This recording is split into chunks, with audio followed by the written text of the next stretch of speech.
Hello, everyone. Welcome to the Rotary Club of San Francisco. I am Christopher Wiseman. I have the pleasure and privilege of being the 2022-2023 president. Please find your favorite seat and start enjoying your delicious salad. I'm about to call the meeting to order. Thank you so much for joining us, everyone, today. We have a great attendance, both in the room and on Zoom. I'm going to ring the bell. When I ring the bell, it's really official. Let's see, I'm not that good at ringing the bell yet. 1, 2, and we have officially started the meeting, everyone. So welcome. People in the room are just having their salads. People on Zoom look like they're having a great time. Thank you, Scott Plakin, for leading our Zoom attendees today. Hi, Scott. I'm waving to you, too. So we are the second oldest Rotary Club in the world. Here's a great photo of me taken at a Rotary Vocational Services event. Still looks like me, at least I hope so. In the room, best practices, please turn off your phone. I haven't turned my phone off, so that means I might be the person who will be making a gift of $100 to the Rotary Foundation. I'm going to make this a little smaller for Zoom. Please enjoy your lunch. It's quite delicious. There'll be 3 courses today: salad, entree, and dessert. For those with any dietary needs today, please make sure you have your name and dietary needs written in front of you.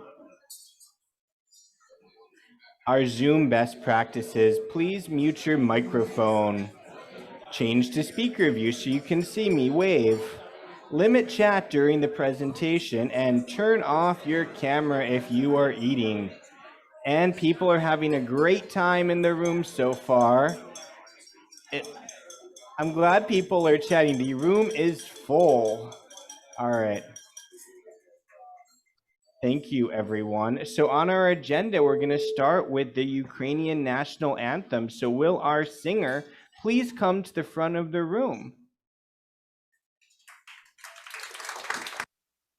To everyone, a little round of applause. I'm going to get you a mic.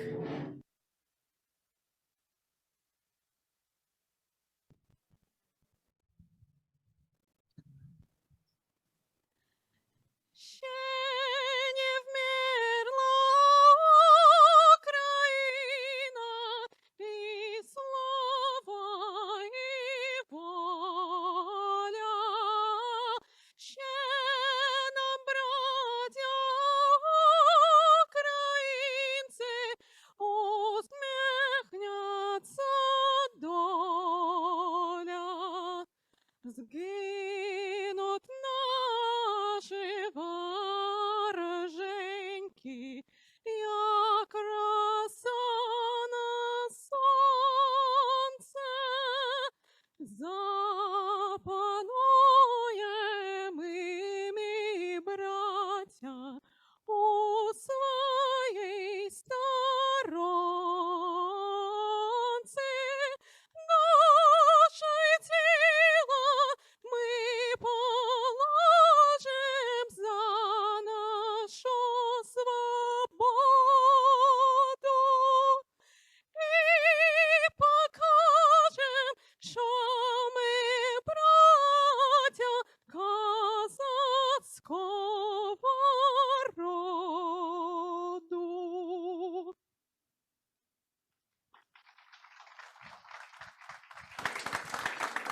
Thank you for those beautiful words, and thank you for joining us today. We don't always have singing today, but this is a very special meeting, and we're happy to include the Ukrainian national anthem. Please take your seats.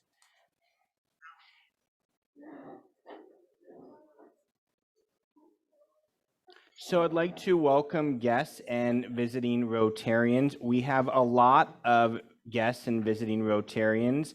So if you're a visiting Rotarian, please identify yourself by raising your hand.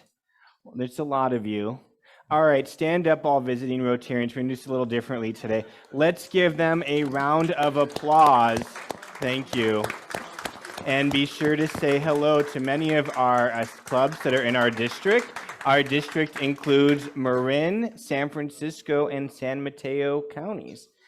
And then also on Zoom, I'm going to give you guys all a little round of applause. So thank you, visiting Rotarians, for joining us. All right, those who are guests who are non-Rotarians, please stand. Few of you too, so thank you, including our speaker today, our honored guest. So let's give them a round of applause. On Zoom, I'm giving you a virtual round of applause as well. Thank you. We have a very full meeting today, and normally we introduce all of our guests. So you'll have to all come back and we'll get to know you. Especially for our guests, second lunch is on us. Also, I want to do a special thanks to our volunteers today. We had Bob Herman at the registration desk, assisted by Jeff Lerner. So thank you, Jeff. We had Margaret Miley, Anita Stengel, and Maureen O'Shea greeting you. So thank you for greeting everyone. On the microphone, also Jeff Lerner. So thank you, Jeff, for running the microphone at today's meeting. I think I have everyone. Ozan, thank you, Ozan, for also volunteering today, and he's also going to be speaking. And special thanks to our AV team, who is here every Tuesday. We have a meeting, and he is from the Academy of Art University, and he makes me look good, so thank you. Scott Plakin is on Zoom right now. He is our Zoom host. There are 20 attendees on Zoom, and it looks like there's 50 attendees in the room, so about 70 people today. I'd like to start with something that I recently learned about today, Rotary tradition toasting a club. Have any of you become familiar with this tradition? Great, because I learned about it too just last week. So clubs have been emailing me, the Rotary Club of Manila, the Bromley Rotary Club in the UK, and the Rotary Club of Halifax Harbour in Canada. They are all toasting our club today at their meetings, or if it's the UK, about 8 hours ago. So if anyone has any ideas on clubs that we'd like to toast at future meetings, please feel free to propose them. They're typically clubs that you've had a relationship with that maybe not everyone in the club knows about. But I thought it would be something fun, and if anyone wants to propose a club, please feel free to nominate one. Also today we have 2 clubs that are doing a flag exchange with me, so please come forward. I have the flags. We are ready to go. So we have Rotary Global Champions.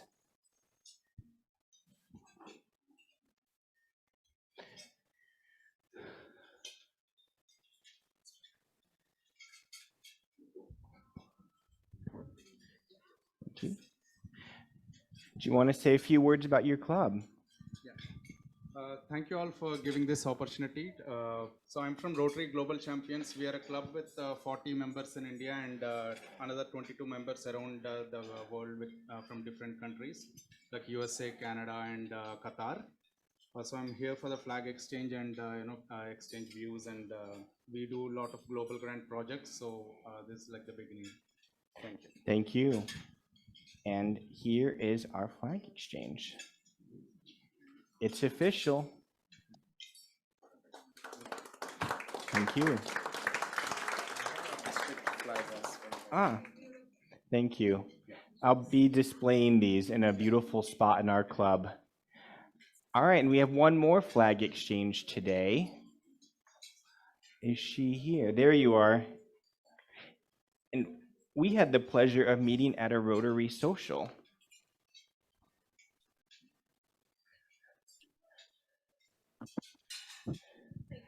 Thank you. And would you like to say a few words? Yeah, I'm a Rotarian from Rotary Club of Bangalore. We are one of the largest clubs in Bangalore, having about 248 members.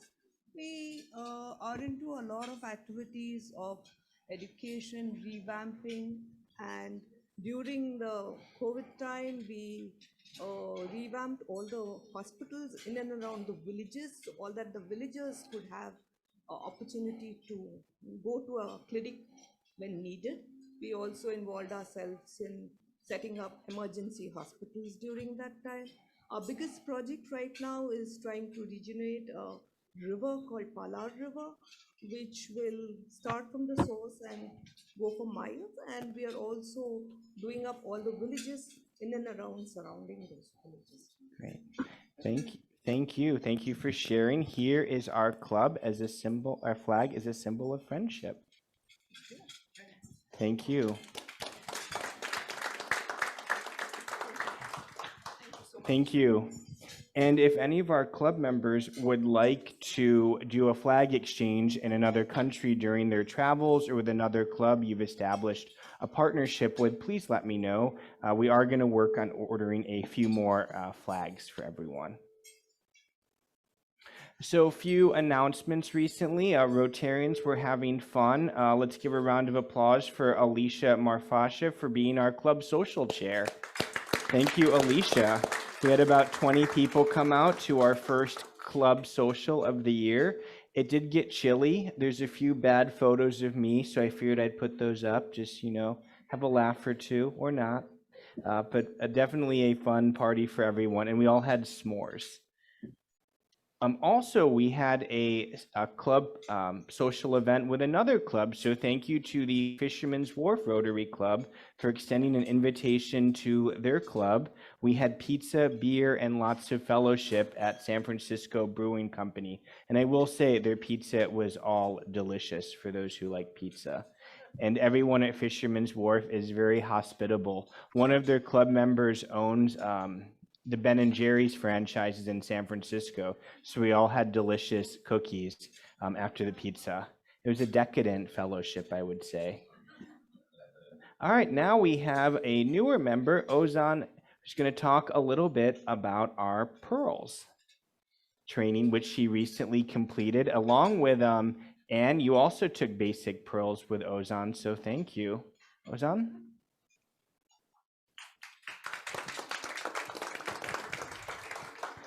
Hello all. The last week, the Saturday, I have joined the PLS meeting, and it was quite educational.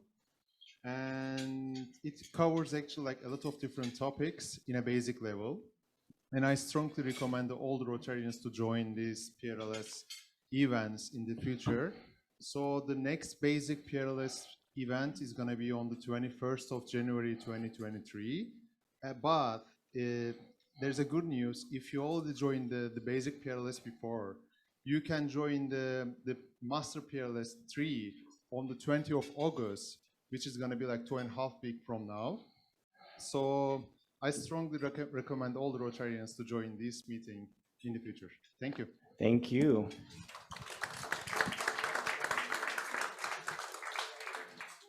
We had a great service project with the ARC, delivering meals to some of their homebound community members.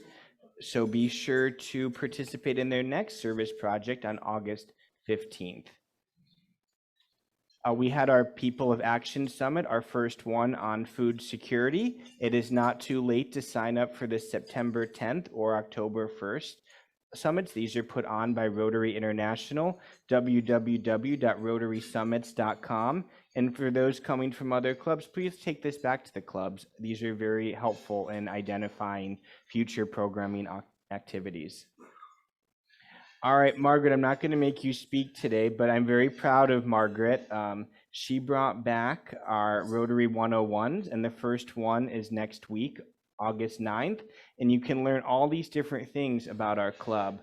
First will be Nuts and Bolts with Dan Jornstad, September 13th with me. Jornstad, sorry, Dan. I owe you a glass of wine, I promise. Whenever I make a mistake, I owe people a glass of wine in the club. That's a rule. And then October 11th, vocation service with Wendy, and then community service with Emily Borland on November 8th. And if any member of the club would like to participate, please let Margaret know. Now an update on one of our global grants, Clean Drinking Water in India. They made a video. Let's see how it goes.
Great, thank you. And if anyone would like to learn more about this global grant project that we have participated in, it was delayed due to the COVID-19 pandemic, but if you are interested in participating, please reach out to one of our club members, Sasa Shachi, and you'll have an opportunity to go to India if you would like between September 9th to 11th to participate in this project. So if any of you are already planning to go to Asia, this could be a great side trip for you, or if you haven't traveled in a while, another great opportunity to provide service around the world.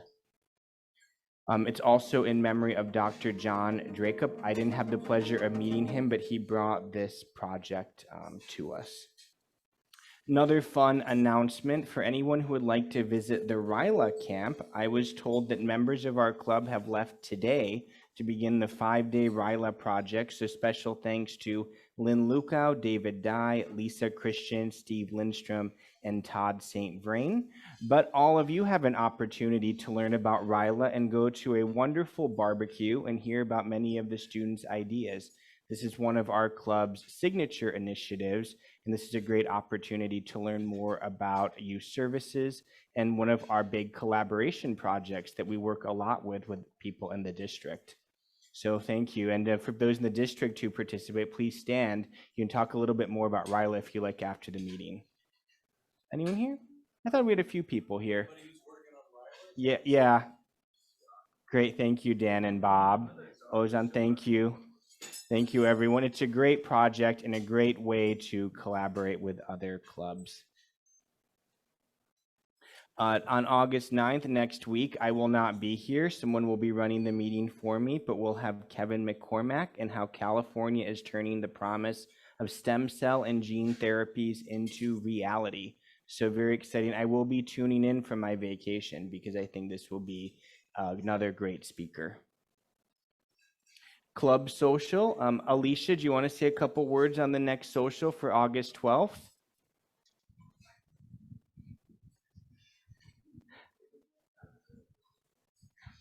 Yes, so thank you to everyone who came to the previous social at Spark. I think we had a great time. The next one will be August 12th at the San Francisco Wine Society. For those of you, you may have known it as the Hidden Vine. It has an outdoor bocce ball court. So we will have that reserved for an hour, and then we'll just go inside for some light bites and appetizers. We do have a registration cap at 20 people at the moment, so register early. If there's additional interest, I can try to figure out how to get more people there. Thank you. Thank you, Alicia, for the update. And feel free to invite members from other clubs as well. It's a great way to us to collaborate and hopefully form long-term partnerships and maybe learn how to play bocce if you haven't played bocce before. Delela, are you on? Scott? I haven't noticed her. All right, she may be a little bit delayed, so I'm going to move for a moment and bring up someone many of you know, Roots of Peace. Heidi, would you like the mic to give a brief update on Roots of Peace?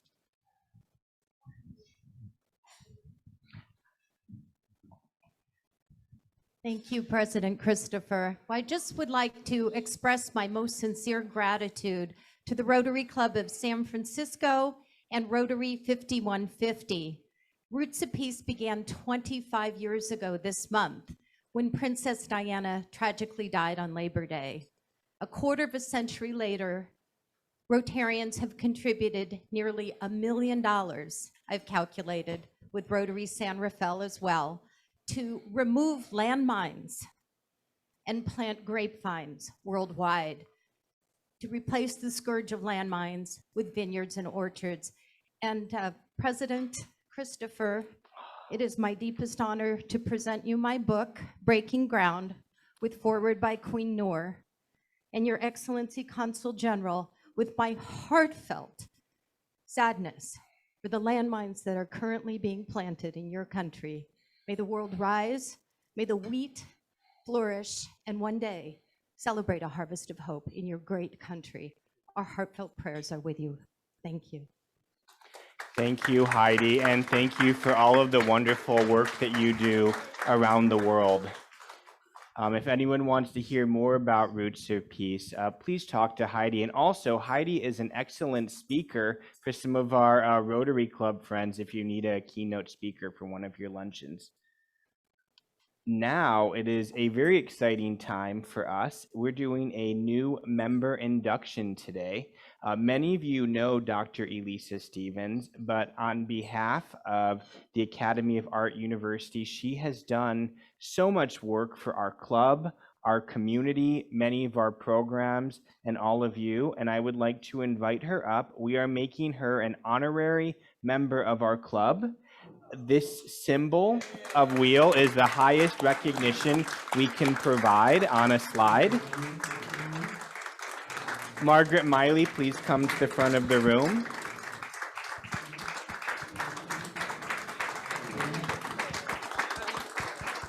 Thank you. Thank you. Please stay standing, fellow members. Fellow Rotarians, we are the second oldest club in Rotary. The guiding principles which apply to all Rotarians are especially important to hear again as we bring a new member to our club. These principles are: is it the truth? Is it fair to all concerned? Will it build goodwill and better friendships? And will it be beneficial to all concerned? You have been chosen for honorary membership in this club because you are a leader in your community and you have greatly benefited our club and other clubs here and around the world. We are a part of a large network of clubs and your work has made a true impact. In recognition of your membership, you'll receive a member pin, our book, The First 100 Years of Our Club. That should be some good reading for you. Also, we'll be making a donation of $26.50, as well as giving you a full Paul Harris Fellow to start you on your journey. Thank you. Please give a round of applause for Dr. Elisa Stevens. And please take your seats. Dr. Stevens, please say a few words. Well, first I want to thank the Rotary for this wonderful, kind offer, and I accept it wholeheartedly. And I feel that our relationship has been a true partnership, and that the university has benefited as much from our relationship as Rotary has. And I'm honored to say that as part of when Mary Lou departed and President Christopher came in, that we were able to nominate one of our photography students to participate in a mission with Alliance of Smiles, and that's a project close to my heart. I'm wearing braces right now, so I know how important it is to have a correct smile. So having said that, we have a wonderful candidate who is looking forward to photographing that mission, but also being in the operating room and videotaping surgeries and fully documenting what is going to be going on in the Congo. So I'm happy that Alliance of Smiles through the Rotary and the Academy of Art University has been able to find us, I think, a strong candidate. So for anyone who doesn't know a little bit about my background, I'm third generation running the Academy of Art. We're a family school, and my grandfather was a painter here in San Francisco and was well known and part of the Guild of San Francisco, and was an instructor at the university while my grandmother ran the school.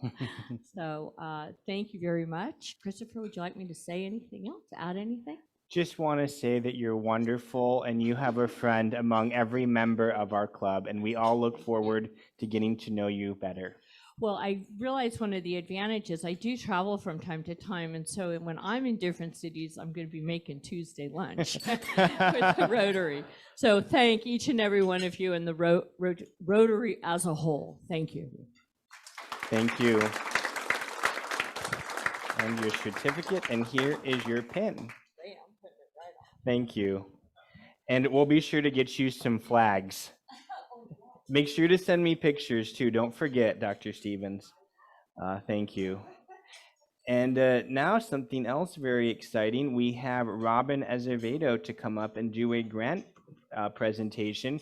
This is on behalf of the San Francisco Rotary Foundation. Robin's here. All right, Robin. Here you go. Thank you.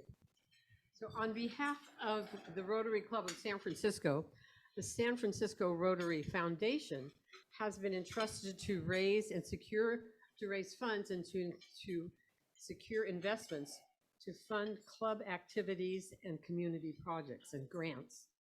This year, our club will fund 16 grants and projects.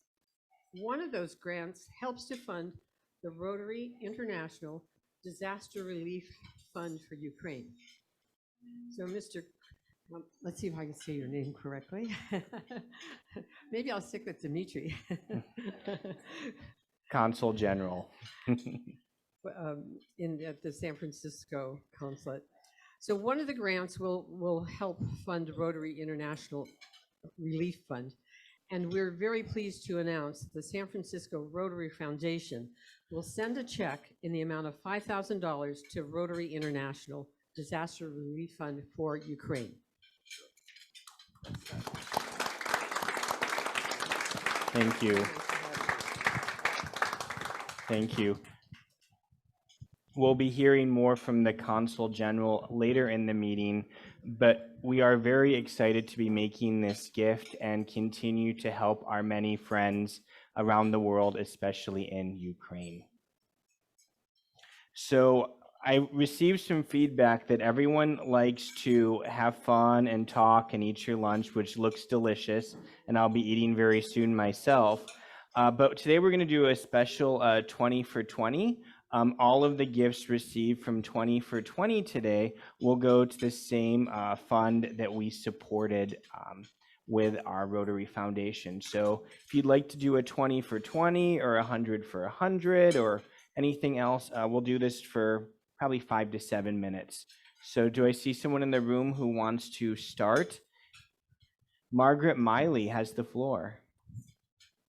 My very first grandchild was born a week ago, last Tuesday. I have photos. If anyone wants to see, bye. I will bore you to death. That's it.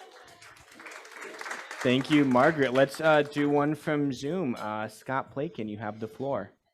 I'd like to give $20 in memory of my paternal grandparents, both of whom were born in Ukraine about over 100 years ago. Thank you, Scott. Anyone else in the room? Dan, I see you have your hand raised. Jeff, you're going to get a workout today. Okay. Need my steps. As my 20 for 20 today, I just want to reflect on the remarkable role that women play in our Rotary Club, especially in our Rotary Club number 2. Powerful leadership from Heidi Kuhn, founder of Roots of Peace. And now we have the wonderful Dr. Elisa Stevens joining our club. Academy of Art has been so good to our club, and it's just wonderful to have you with us and wonderful to have your presence here. We need to see you more. Thanks. Thank you, Dan.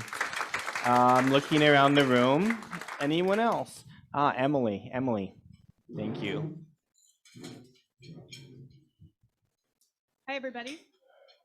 You can hear? Yes? Sound great. Thank you. All right. I'm Emily Borland, and celebrating because my parents, who are in their mid-70s, recently sold my childhood home. They've owned it over 50 years, and sort of a bittersweet experience, but I'm really celebrating. They've moved on to a one-story home close to my brother's home, 5 minutes away, and we're just really pleased that they were proactive in making this happen, and they're being responsible about the next steps. And so I just wanted to share. Thank you. Thank you, Emily. From Zoom, Professor Chen, you have the floor. I will donate $20 for Dora for his birthday yesterday and for her excellent work serve our club. Thank you. Thank you, Professor Chen. I'll do one more from Zoom. David Dye, you have the floor. Yeah, I'll do 20 since I'll be leaving in about an hour for the Redwood Glen Riley camp. And I'm looking forward to seeing as many of you who can come down on Saturday to join us and see the impact we're making on these kids. Okay. Thank you, David. We're all very excited for your work and look forward to hearing after the camp. All right, anyone else in the room? Anita Stengel. Thank you, Anita. I would like to donate $20 in memory of John Drake. I don't know how many of you remember him, but he was a wonderful, gentle, brilliant human being who was passionate about clean water from the moment he came into this club until the moment he had to move down to the Los Angeles area.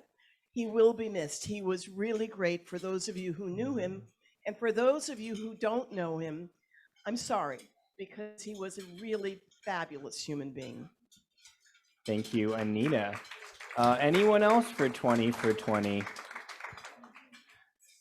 All right, I'll do, Todd, you have the floor. Hi, everyone. Greetings from home in San Francisco. Getting ready to head down to the Riley camp this afternoon. So very excited for that.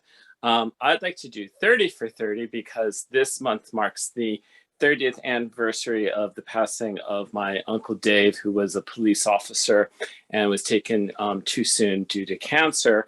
So in celebration of his life and my family, 30 for 30, and hope to see everyone at the barbecue this coming Saturday. Thank you, Todd, and thank you for the good work you do. Todd is one of our newer members, and he's already gotten very involved with our youth services program. Anyone else in the room? Thank you, Stephanie.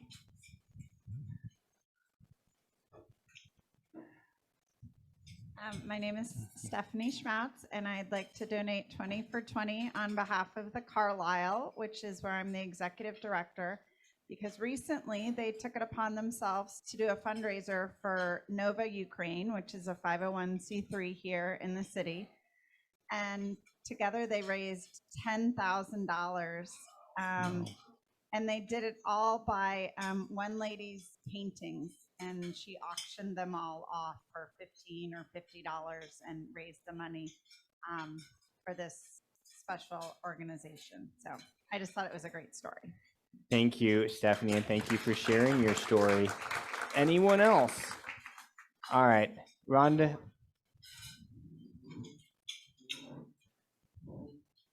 $20 for 20 for Harold Hugasian, who is an unsung hero in the room. If you need a balloon drop at a district event, if you need sunflowers at a luncheon, if you need some little special thing, please go over to Hugasians because he's your guy. Let's hear it for Howard.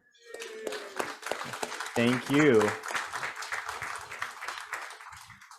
I saw one more hand raised, and then I will close it out. Thank you. My name is Jim Simcalo. I'm the president of the Rotary Club of Sausalito, and it's my honor to be here today to join the Consul General. My family's Ukrainian, and I'm here in honor of you, and I'd like to make it 50 for 50 contributions. Thank you. Very generous of you. And I will close this out. I'd like to do 100, and I'd like to do it in honor of our newest honorary member, Dr. Elisa Stevens. So thank you. We're very happy to have you a part of our club. And to all of you, thank you for joining. I'm going to give you 10, maybe 12 minutes of table talk today to get to know people at your tables. And I have some topics for you. But I know you don't always follow them. Discuss your favorite beverage or your favorite bread. And I have a story about the bread. The best bread I have ever had was in Kyiv, Ukraine. And one day, I hope all of you have an opportunity to go to Kyiv, as I think you will agree with me. No matter where you go, the bread will be absolutely delicious there. So please enjoy Table Talk.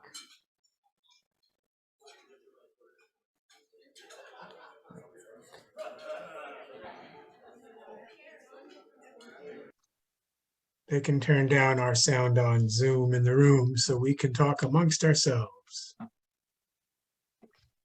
But you have to unmute yourself to talk. Anyone? When it when it comes to bread, my favorite is cinnamon rolls, particularly Oh, the yeah. ones I make myself.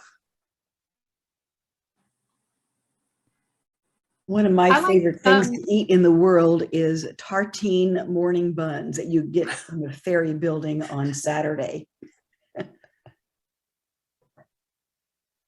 I agree. Tartine breads are good. I like them Fabulous. Yes.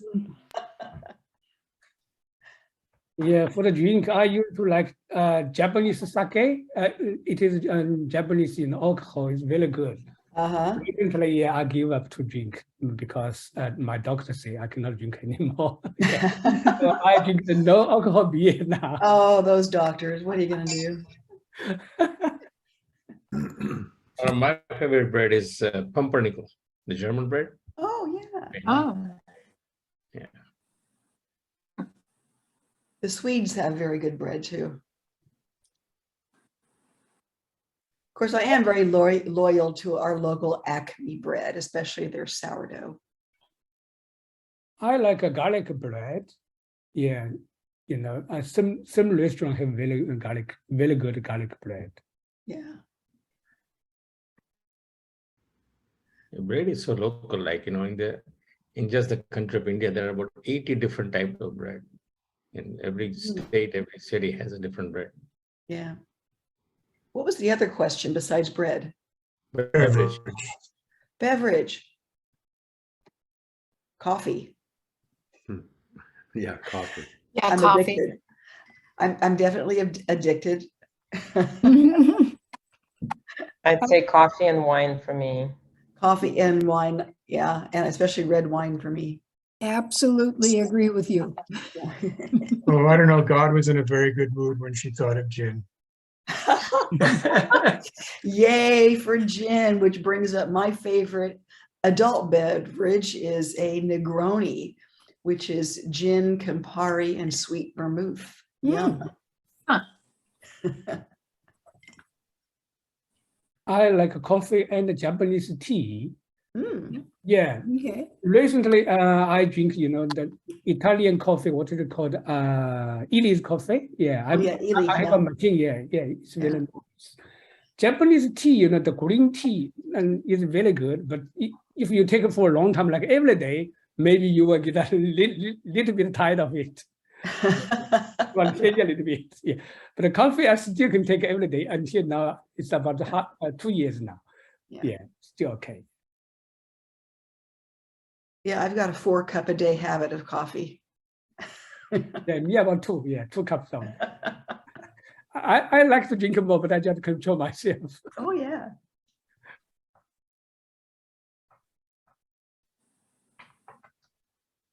Yeah, and coffee, I like the nitro coffee. In wine, I like the Puglia, the Italian wine. And then in tea, I like the oolong. Mm. What kind of Italian wine do you like? The Puglia region. Oh, and the really? Puglia, Okay. yeah. There's some great wine in the Puglia. I'll have to check that out.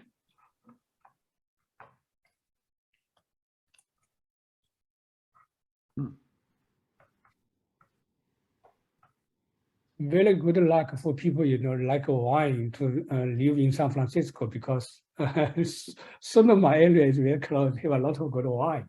Oh yeah. Right. Mm-hmm. Well, please.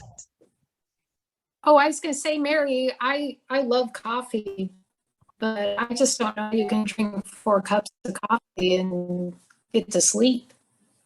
Oh, I sleep like a baby. I'm one of those people who's not sensitive to the caffeine. I mean, I can go to dinner. I can go to dinner and have a double espresso and sleep like a baby that night. Oh, you're lucky. Wow. I am. Yeah. That's great. Yeah. Last week, Dora and I were in the San Luis Obispo area.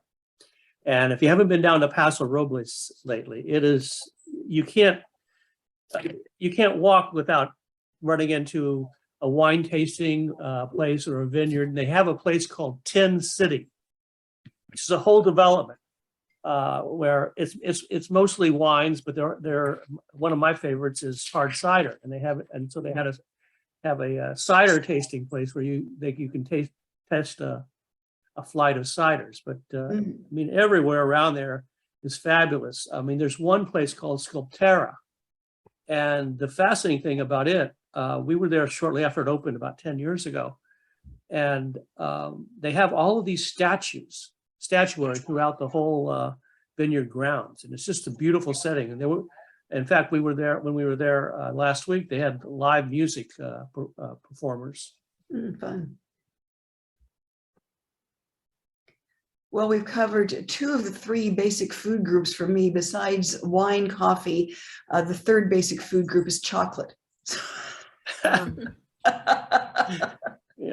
I have those 3 things, and I'm pretty happy. Recently, I eat chocolate every day. Do you?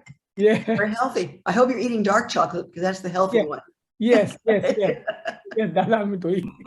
Yeah, well, you're eating antioxidants, so it's all good. Yes. We have even 100% dark chocolate. You know, sometimes I cannot find them. I buy 85% dark chocolate. Oh, that's pretty heavy. Yeah. Yeah. Mary, since you mentioned chocolate, I'll say that I like to mix my chocolate with my coffee, and so I do a mocha. It's a morning ritual. It's delicious. Yeah, and I love that, and I drink that a lot when I'm not counting carbs, which I am right now. So I've eliminated actually chocolate from my diet for a while. I'm still trying to fight off my COVID-15 weight gain. Oh, how to make a mocha at home? Well, I've got an espresso maker in the kitchen, so that's my morning ritual. There you go. I haven't quite wakened up, but I know exactly which buttons to press and how much steam to go through, and yeah. Okay. I'm with you, Eric. I agree. I do the same thing. It's great. Yeah. I was trying to think of the bread that I liked. I'm sitting here thinking from Whole Foods in Santa Cruz, where I am, we have 3 Whole Food stores, but only one of them had this particular French bread.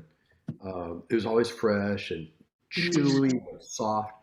And nowhere in Santa Cruz, they won't make it and sell it anymore. And so I'm wondering, but I can't think of the name of it now. It's been about a year. Probably Google that and find it somehow, huh? Yeah.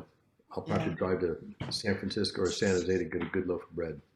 I see Christopher's putting his headset back on, so I think we'll find ourselves. Well, hello, everyone. I think everyone's having a really fun time. People are liking the table talk. I hope everyone on Zoom had a good time as well. Hi, Mary, a new member, and I see the president of the Santa Cruz Club is here. Welcome, Eric. Eric and I met at a district event, so welcome, everyone. Everyone's still having fun, and I swear I don't see any mixed drinks in the room for the people on Zoom. There are no mixed drinks in the room. All right, everyone. Thank you, and I hope everyone enjoyed lunch. So I know all of you are very excited to hear. We have an update on Ukraine, and we have the Consul General of Ukraine here to speak. He's going to speak for about 15 to 20 minutes, and then all of you will have an opportunity to ask questions. He has a very distinguished career representing his country. He has drastically changed his role, and today he is going to share an update on the current situation. So let's give him a round of applause. Dmytro, Consul General, thank you.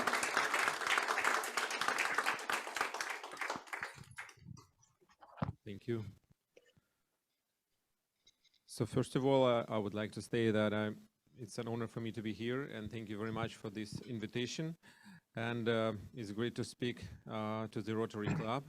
And I've been just told that I should pay attention that the colors of Rotary Club are the same as Ukrainian colors, which I like. And also, thanks, Christopher, for making Ukrainian national anthem, and it was a great performance of that. Thank you very much. Okay, like this? Yeah, good. I will do it like this. And so now to the speech. As we meet today you will know that the security situation in the world has become seriously concerning, not only about Ukraine, but because of the Taiwan situation, because of the Kosovo and Serbia, which fortunately did not happen, but could have happened. But of course, it all started this year, 5 months ago in February, when Russia started a war against Ukraine. Absolutely unprovoked, senseless war, military aggression. And we, at that time in California, we were all at our homes having some dinner probably. At that time, people in Ukraine woke up with the explosions when the Russian missiles, started attacking peaceful Ukrainian cities. And Putin at that time, Putin thought this war would take just a few days and he would be able to capture Kyiv, capture Ukraine, but it did not happen. He was wrong, and he was not ready for strong Ukrainian resistance, as well as the world was not ready for strong Ukrainian resistance, and the United States, to be honest. And even the United States intelligence, it was right in its assessment that Putin will attack, but it was wrong in assessing and evaluating situation how strong Ukrainians will be able to resist.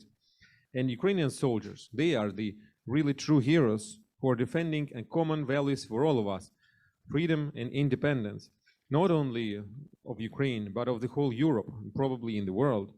And as that happens at that time, when Russian army, it is committing this barbarism of a cosmic scale.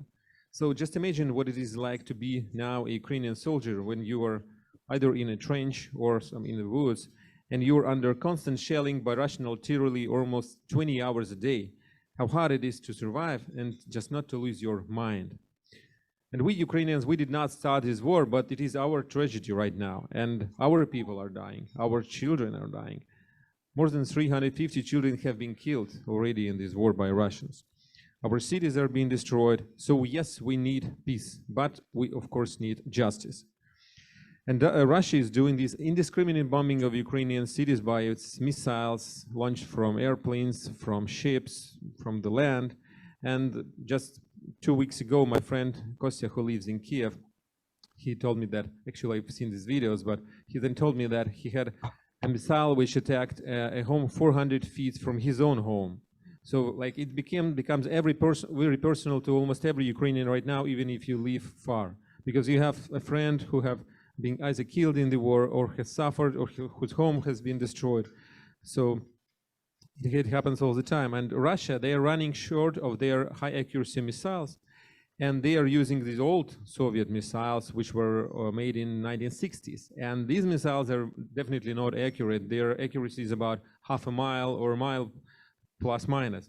So that affects the targets where they hit. They may be targeting, as they say, some military objects, but in fact, they hit the residential buildings and kill people. So what they're doing is really a terrorism or a genocide of Ukrainian people. And that's why Russia should be recognized as a state sponsor of terrorism. And that's what we are pushing very hard, and with the Congress supports as well right now. But it should be done by the United States State Department, and we hope and we pray that it will be done soon, because it's absolutely justified thing to do to Russians. Another thing which Russia was trying to do is to create the food insecurity in the world by putting on the grain trade blockade in the Black Sea. And Ukraine complies with all our obligations to export grain to our partners. And for the first time since February, just 2 days ago, the first ship carrying corn has left the southern port of Odessa. And this became possible due to efforts of Ukraine, Turkey, and the United Nations altogether, aimed at averting global hunger. And as Ukraine Foreign Minister said, the departure of this first grain ship brought a day of relief for the world, especially for our friends in Middle East, in Asia and Africa, which were the biggest importers of Ukrainian grain. Also, as you know, 12 million Ukrainians have been forced to leave their homes during this war. About 6.7 million have crossed the border with the European Union, and about 3.7 remain still in the European countries. But almost 3 million Ukrainians have returned home to Ukraine. This is according to information by the European Union Commissioner from Refugees. And that means that the people really want to come back and will want to continue the life despite the danger of the war. And I don't know what you all see in the news. I know that probably you're following the news, even though lately there has been much less attention to Ukraine. in the news, but many of you might think that there is no life in Ukraine and the whole country is kind of in a disaster. That is not true.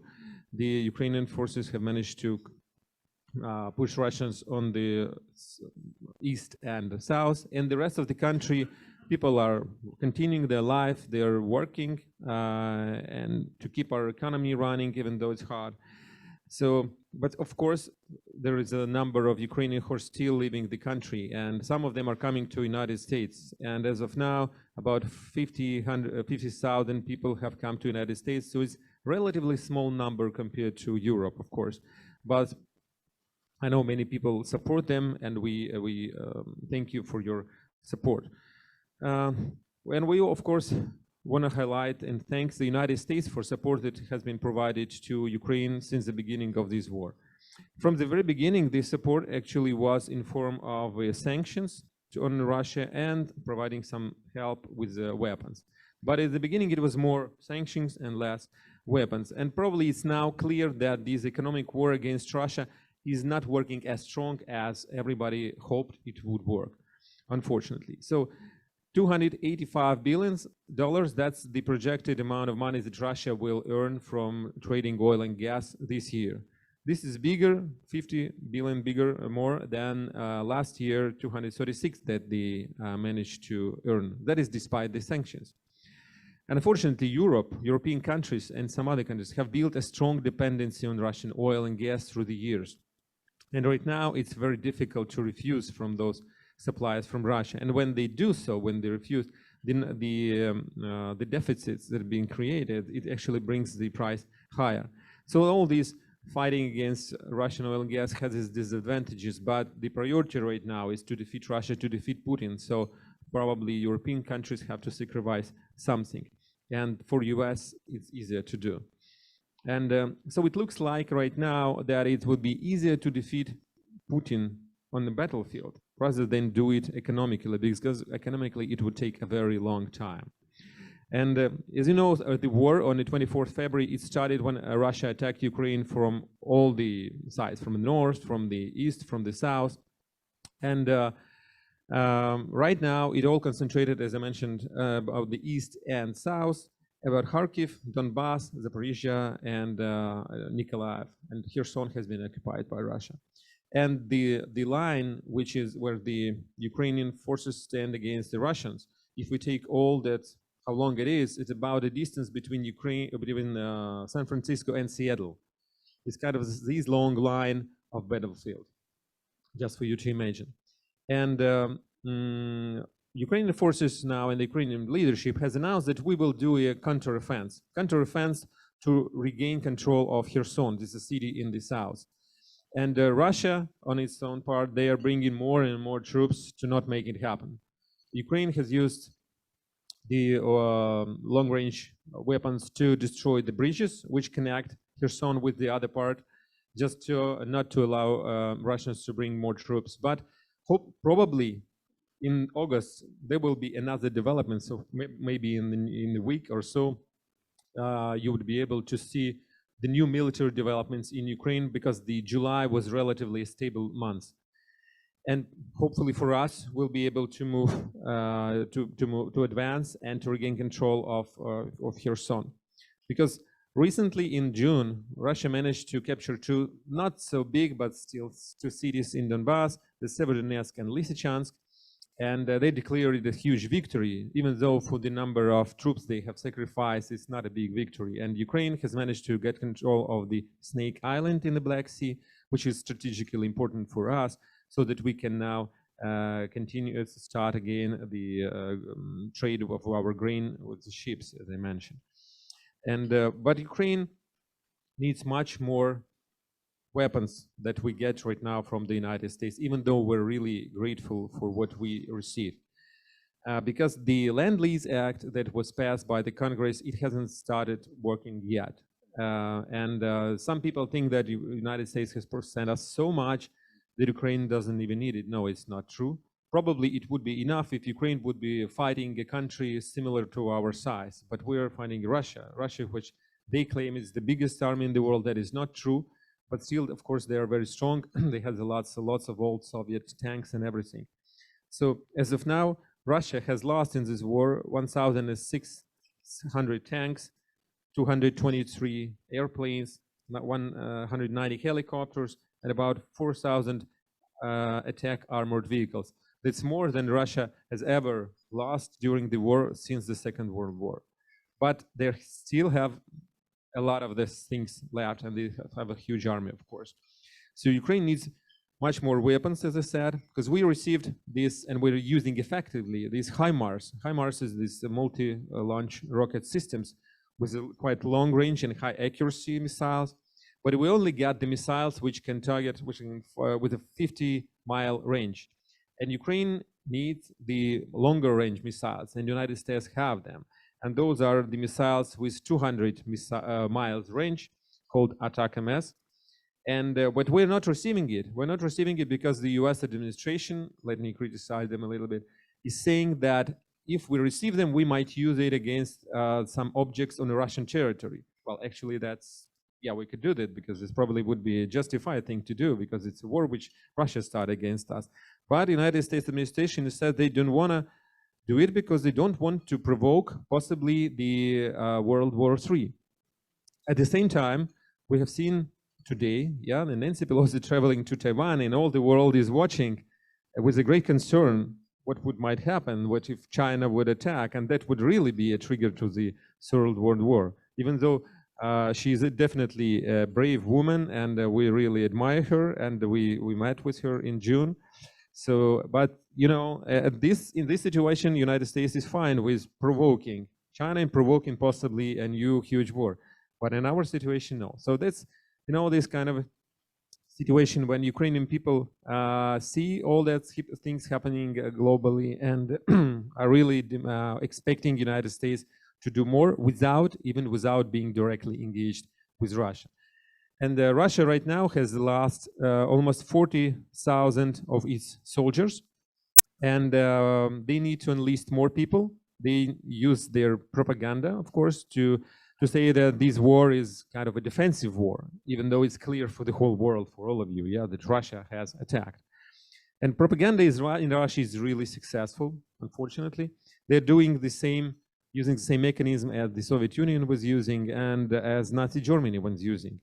And I can tell you one example, which I read, which happened in Berlin in 1940. There was a book of one foreign correspondent who was living in Berlin at that time, well, when the Second World War started.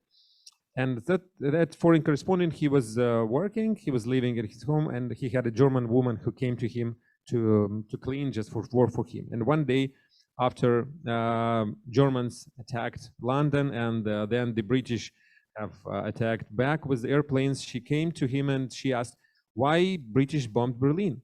He said, because you Germans, you bombed London. And she said, yes, but we hit only military objectives. Well, the British, they bomb homes. And he said, maybe because you Germans bomb British homes too. She said, no, it's not possible because our newspaper says we're not.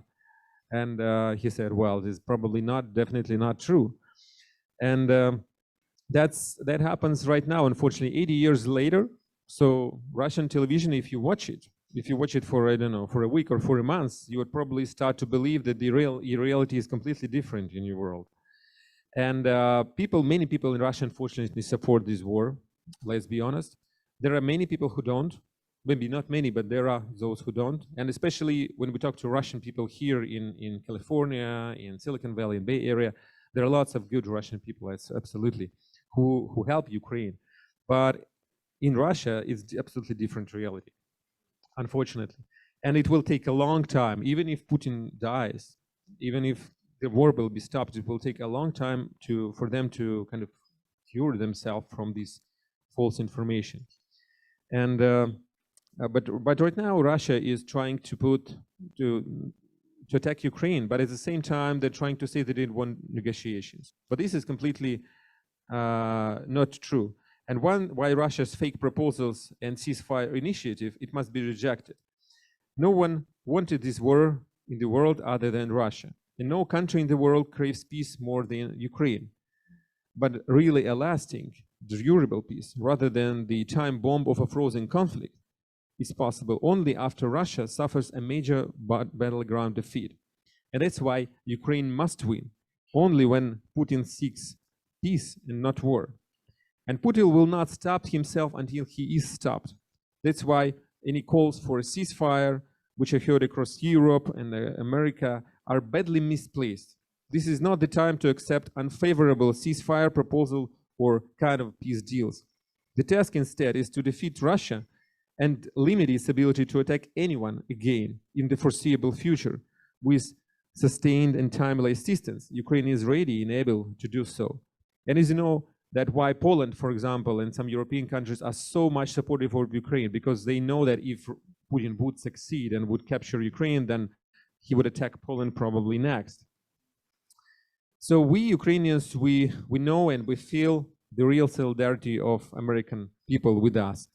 And all of you who are here, everyone who cares about Ukraine, who cares about Ukrainians, but we believe that the United States administration can do more. Even though we're grateful for the military help, which comes from California National Guard, by the way, it's done a lot. And there's a great cooperation between Ukrainian military and American military. But it sounds like, for some people, that the United States was acting very actively, for example, when there was a conflict in Kosovo, in Yugoslavia, and because they were protecting the values. But right now in Ukraine, the same values are attacked. Some people in Ukraine think that the United States is not doing enough. Me as a diplomat and as a politician, we understand how the reality is, and it's not so easy, it's complicated. But for ordinary people, they think, they hope that the United States would intervene, or at least send its airplanes. That's what the people in Ukraine are expecting. They have been expecting from the very beginning. Now, probably not so much. But we have been appealing for that from the very beginning. People were asking to at least close our skies from Russian attacks from missiles and airplanes, and we'll do the rest. And actually, to be honest, the United States has and had obligations, because in 1990s, there was so-called Budapest Memorandum, which was signed. And according to this memorandum, Ukraine has refused from its nuclear arsenal. And after Soviet Union times, Ukraine had a huge nuclear arsenal. And in exchange, we have received the guarantees of security. And those guarantees of security were signed by the United States, United Kingdom, France, and Russia. And in 2014, when Russia first attacked and annexed and occupied the Crimea of Ukraine, so there was nothing happened. So no of the security guarantees have been fulfilled, and of course, none of them have been fulfilled now. But the moral obligation of this responsibility still exists. That's why the people are expecting more. And I would now probably finish and quote one Ukrainian correspondent who was with Ukrainian soldiers on the front lines. And he described his feelings about this fight. He said, the Ukrainian soldiers are standing very strong. There is absolutely no place for despair. It's an honor to be among those brave people who do not seek an opportunity to retreat, but who strive to go ahead and beat the enemy. And I'm so proud to be Ukrainian, proud that God provided us Ukrainians with this incredibly strong will for freedom. And we are changing the world history now. We are destroying centuries of Russian tyranny, making Ukraine a symbol of freedom in the whole world and a symbol of fighting till the end. So I urge all of you to keep focused on Ukraine, to keep focused on this war. I urge you to continue your supporting Ukrainians in every way you can, if you can, by doing what you want to do, by donations, by sending humanitarian aid, or helping Ukrainian refugees locally, it doesn't matter. But please do it. And we will definitely win, and the truth will prevail, and good will beat evil. So Slava Ukraini, glory to Ukraine. Well, thank you for these wonderful remarks. We do have time for a few questions. Jeff? As you stand there today, how do you see this war ending? Yeah, that's probably the most popular questions I get. And when I talk to my colleagues, diplomats of Ukraine in other countries, sometimes we think when we are answering these questions, Are we kind of delivering Ukrainian messages, what we should say, or what are we talking what we sincerely think? So we'll try to say what we sincerely think. It's not going to end soon. That's our understanding. And any war actually ends with some peace treaty. But this peace could be, of course, different. And the understanding of peace in Ukraine and understanding of peace in the United States and Europe is all different. For us, the objective, of course, is to get back as many territories as we can. I will probably not say we should get all of that, or we won't get all of that, but it's probably not realistic. But the southern part, Kherson and some other, this is probably realistically to regain control of. Probably at some point, this conflict will be kind of frozen. And then the peace should be signed. And this peace should be with strong security guarantees for Ukraine, not by Russia. Of course, Russia, they will sign everything, but nobody trusts any papers they sign. But from the strong Western countries, if Ukraine is not and cannot become a member of NATO, which we think would be a great thing to do, and actually would benefit NATO as well, because Ukrainian army has shown right now how strong it is, that it would really be more beneficial for NATO than, for example, some small countries, some small Baltic countries, which definitely need protection from NATO. So I believe that it will end with some peace treaty, but probably not this year. So my understanding, probably beginning next year, maybe, this is when the Putin Russians will say that they want some negotiations. And but what we sincerely hope for, that it will be the end forever. Not that Russia will again return to the same kind of war in 5 years, because there's huge threat and huge danger in that. Thank you. Another question, John. Yes, there's lots of stories about Russian ground troops and their inadequate training, et cetera, et cetera. What's your evaluation of them? What do you mean? How good they are, how bad they are? Inadequate. Inadequate training. My assumption is the glass is half full. Well, how successful Russians are right now after 5 months of the war is, even if they were bad, they have trained, and the way they waged these war first months was very unsuccessful. Right now, even if you take the most stupid guys and you train them, they will be training to fight. And right now, the tactics the Russians are using, they have huge advantage in artillery. They have lots of all these Soviet ammunition for that. They can, if Ukrainians are firing about 5,000 rounds per day, all of our artillery. Russians are firing about 10 times more. So, and they have lots of those on the warehouses in the huge Russian territory, which we don't. That's why we are so much dependent on the supplies right now from the United States, from the West. So Russian troops often behave absolutely not like a decent soldiers. You've probably heard the stories that they kill a lot of civilians without any purpose after they occupy some small villages and something like this. And Ukrainian, we believe, soldiers are doing much better, and Ukrainians have much better motivation, of course, because for us it's defensive war. For Russian, there is offensive war, even though there is a huge Russian propaganda. But when you are in the fight, when the Russian soldiers have to sacrifice their lives, they want to think twice why they're doing it. For whom? For Putin? Why? They don't need to, of course. But we have seen some pictures of funerals of Russian soldiers in some very distant parts of Russia. And when you see what's around there, there's such a poverty that, these people, like these parents, they send their sons to the army to fight in Ukraine, because when their son dies, they receive a huge money compensation or even a car. And there is so much even jokes about that people are doing it for that. Of course, not everybody is like this, but this is the reality. Then one thing in Russia is Moscow, St. Petersburg, some other big cities, but the rest of the countries is really, people don't see any sense in living. And then there is a war, and they're given the idea, and right now you're going and fighting. That's why they're doing it. Thank you. Final question, Alan. It's not a question, it's a statement. I'm proud of America and what we've done to support Ukraine. I think you deserve it. I think you're standing against a world of oppression, and you're doing it very well. I've been supporting a group called MedShare. Their job is to gather medical equipment from all over to refurbish it if necessary, if not to receive surplus Medcare and to send it to the Ukraine. I am willing to make a $5,000 matching donation if this club will meet that donation up to a total of $5,000 today to go to that cause. Wow. Thank you very much. Thank you, sir. And we thought about the MedShare, what they're doing, and thank you so much, sir. Thank you. Well, Alan put out a challenge of $5,000 to support something that would greatly help the people of Ukraine. Anyone who would like to start that?